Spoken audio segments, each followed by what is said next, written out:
provinces in Ireland, Munster, Leinster, Connaught, and Munster, Leinster, Connaught, and Ulster. And there's a fifth one in the middle, a mythical one called Mid. And because of that, the 4 plus the 1, there'll be 5 short tales tonight. And I want to tell you the tale of Finn. But to know the great spreading oak tree that was Finn, you need to know the root of that tree. But first, a statement by the early Roman historians. The Celts. Whereas some people dress for battle, the Celts often undress for it. They come screaming and screeching into the fray naked as fish, wearing nothing more than a coat of blue wool, a coat of paint. The Celts, the only thing they seem to fear is boredom. Speaking of warriors, the root of Finn McCool was his father. The venerable one, the skilled one, the knowledgeable one, the one called Camul. What did they call him? Camul. It was said of him, what Camul doesn't know of fighting or of poems can't be taught, for no one knows it. And because of his knowledge, he was respected. But because he never asked a man to do anything he wouldn't do, he was beloved. His men were ferociously devoted to him, and he was the leader of the Fianna in his own time. But the trouble, and isn't trouble always the hub upon which the whole bloody tale turns? The trouble for Camul didn't come in battle, not at first. It came in love. Anyone ever had trouble there? Aye. For most of the disasters we face, we sign up for, don't we? You need to know that Camul, he was a man of gravitas, a serious man, a brooding man. And because of that, woman he loved was brightness, wit itself. Her name was Morn. What did they call her? Morn. And Camul knew there could be no other woman for him. He loved her so, and she felt the same way about him. But Morn had a father, a conniving druid, whose name was Taig. You want to try that? Taig. And Taig was the kind of a man who'd rather use his daughter's heart as a bargaining chip in his own game. Time and again, you see, Camul came to beg for Murn's hand. He approached Taig time and again and asked, and time and again Taig insulted Camul. He'd say, "Aye, Camul, look at my daughter Murn. The beauty of her, the wit, the brightness of her. Now there's a woman fit for nothing less than a king, not a mere fighting man like yourself, Camul." To call Camul a mere fighting man, a leader of the Fianna, a poet in his own right, it's like calling him a thug. But time and again he humbled himself, and time and again he was insulted, and finally neither Moore nor he could take it any longer. And they did way back then and there what people do right here and now under such circumstances. They ran off beneath the spreading sky, beside a singing stream, and in the wild woods. The two of them, they gave their vows to one another, and in that way they were wed. And when Taig found out that his daughter had wed Camul, and when he found out that there was a child swimming in her womb by Camul, he was enraged. He went to the High King, and he demanded justice. He said, "He's taken her away against my will." And Taig was a man of considerable power, and the king sided with the druid, and he sent out the whole army to bring Camul and Murn back. But you see, the men of the Fianna, a small band of a much larger army, they loved Camul, and they sided with him. And so now, it was the Fianna against the army at the great battleground called Connaught. What was it called? Connaught. And right before the battle was to start, Camul turned to his men and said, "There will be no bloodshed on this day on my behalf. You all go home. This is a matter between myself and the High King and the Druid Taig. I took Murn away, and I'll face the justice if the king meets out. Now away with all of you."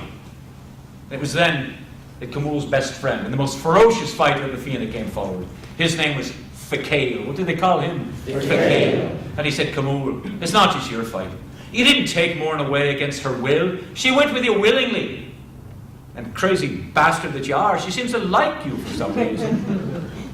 Now listen, if a man can't marry the woman he loves, and if a woman can't be with a man she loves, and if a conniving bastard like Tig could squeeze the nuts of the High King and turn him and the whole army against a man like you, we're all bloody buggered and you know it. We're not living in a world like that, Camul, and we're fighting against it. And Camul said, that's bloody wonderful, Fakale, and you're daft. Have you happened to notice there's 2,000 of the king's men there? There's 200 of us at best. Fakale said, I have noticed that. And it weighs on me. But Fakale is, rather, Camul, is it my fault if the king didn't bring enough men? Have at it! Now you need to know, the men of the Fianna, they were fine poets. They were men of compassion. They were men of heart. And when need be, they were ferocious fighters. They lived out of doors most of their lives.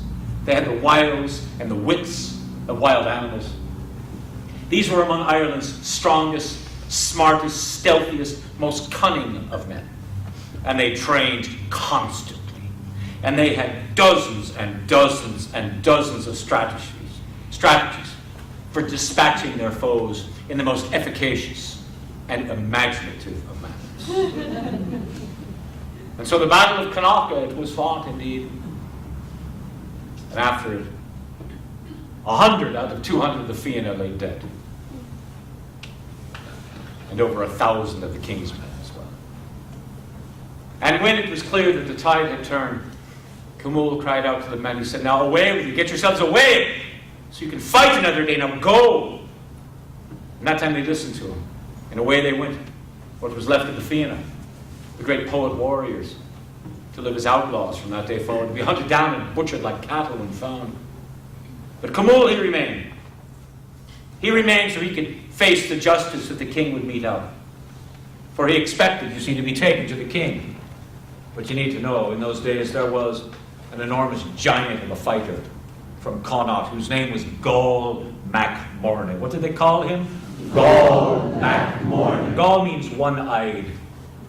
They used to say of Gall Mac Morna, now here's a man who fights against everything and fights for nothing. But the one thing he wanted was to be known as the leader of the Fianna. He wanted to be known as the leader of the Fianna. And he took this moment to take what he wanted. He had his henchmen surround Camul, and he ordered him to attack at once. Now Camul fended off most of them, but Gall Mac Morna moved in from behind. And with his long spear, he thrust it through the back of Camul and through his heart. And the great leader of the Fianna lay dead upon the field. And with that, Gall Mac Morna took his sword and severed Camul's head and brought it back to the king.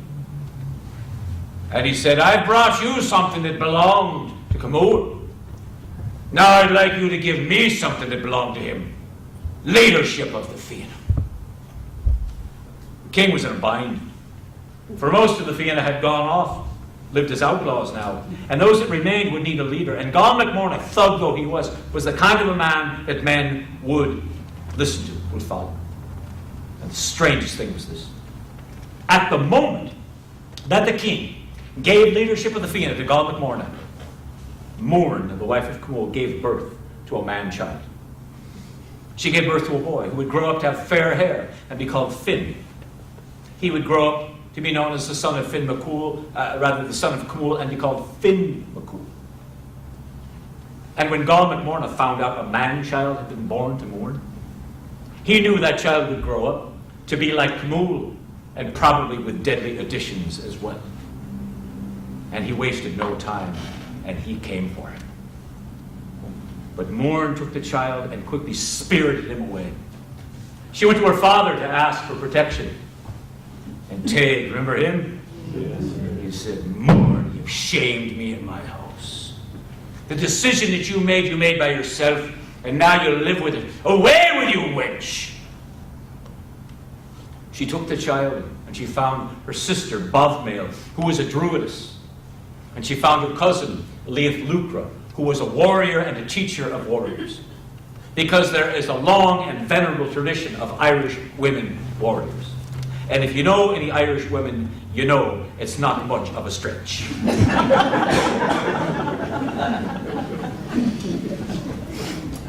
These were women who could track, who could hunt, who were at home in the wilds. And all three of them, they took the infant, Finn. They spirited him away into the wildest, the most remote, and the most forlorn mountains of Slieve Bloom. What was it called? Slieve Bloom. And there, in the most remote place, they built a hunting bothy out of mud and water. And it was so perfectly disguised, they say you could walk within 5 feet of it and not even know that it was there. And when the household was made, one morning, Mourne picked up her son and held him and kissed him upon the forehead and placed him down and bid him farewell.